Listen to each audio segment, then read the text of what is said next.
Assalamualaikum warahmatullahi wabarakatuh. Perkenalkan, nama saya Mirnawati dari kelompok 5. Di sini saya akan menjelaskan tentang hakikat variasi bahasa, yaitu sebagai sebuah language, sebuah bahasa mempunyai sistem dan subsistem yang dipahami oleh semua penutur bahasa itu.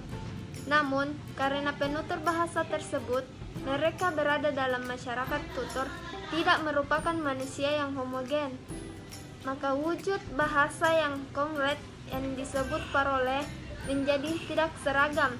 Bahasa itu menjadi beragam dan bervariasi. Terjadinya keberagaman atau kevariasian bahasa ini bukan hanya disebabkan oleh para penuturnya yang tidak homogen, tetapi juga karena kegiatan interaksi sosial yang mereka lakukan sangat beragam.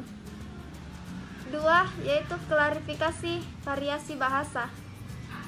Scheer dan Agustina pada tahun 1995 menyatakan bahwa para ahli memiliki pandangan yang berbeda-beda mengenai variasi bahasa.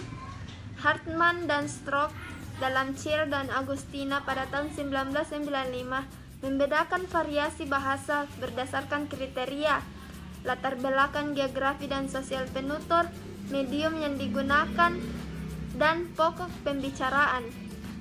Preston dan Sui dalam Scheer dan Agustina pada tahun 1995 membagi variasi bahasa khususnya untuk bahasa Inggris dan Amerika berdasarkan penutur, interaksi, kode, dan realisasi. Halliday dalam Scheer dan Agustina pada tahun 1995 membedakan variasi bahasa berdasarkan pemakai atau dialek dan pemakaian register.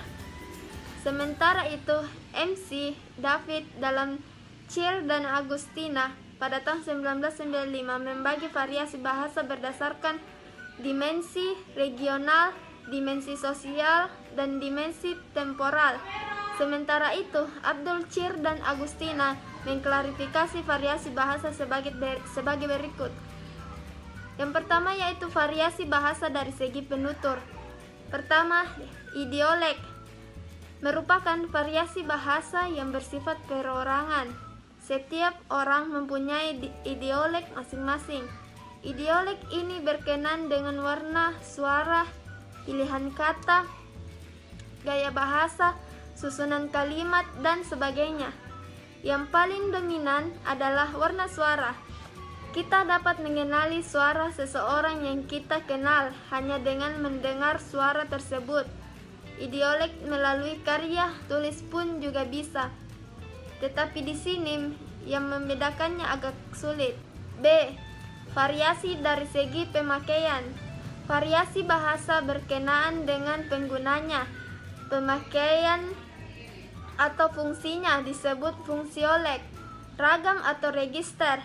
Variasi ini biasanya dibicarakan berdasarkan bidang penggunaan, gaya atau tingkat keformalan, dan sarana penggunaan.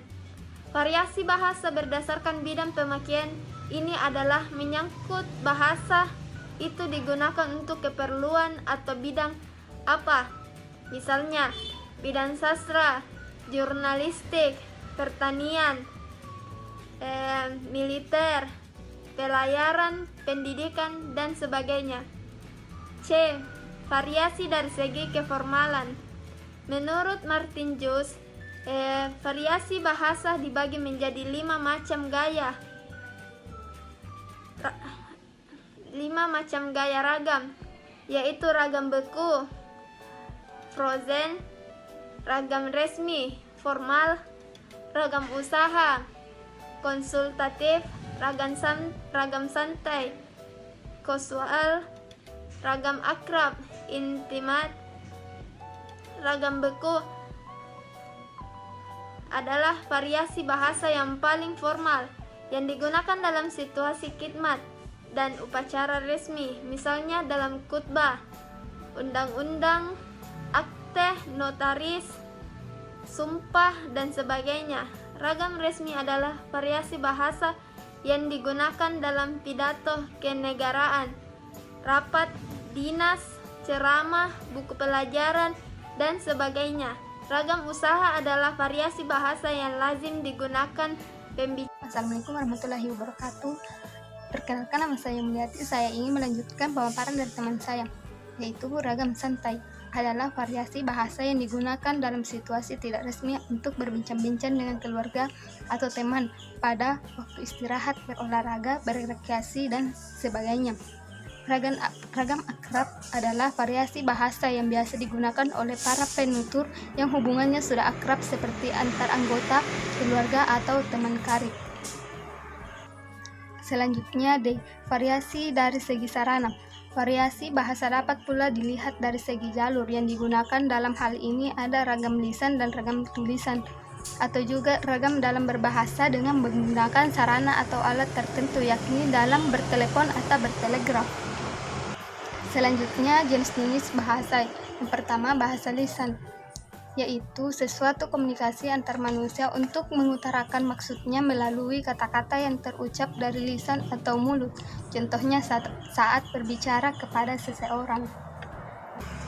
Yang kedua, bahasa tulisan, suatu bentuk komunikasi yang berbentuk dari berbagai lisan kata yang disusun sehingga berbentuk suatu kalimat yang memiliki arti dan bisa dipahami, yang kemungkinan dituangkan ke dalam bentuk tulisan.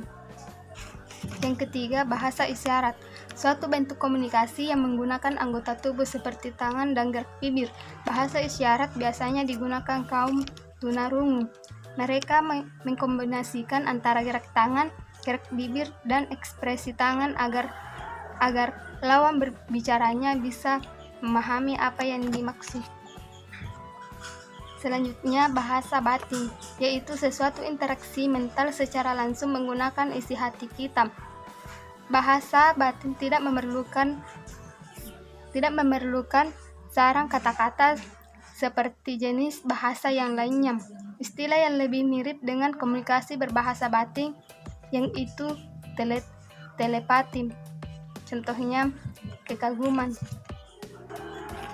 Yang terakhir, bahasa pemrograman, bahasa yang digunakan untuk memerintah komputer dengan menggunakan sintaks-sintaks yang telah diatur oleh bahasa pemrograman. Itu sendiri tujuannya supaya komputer bisa menjelaskan apa yang kita perintahkan. Sekian dari saya.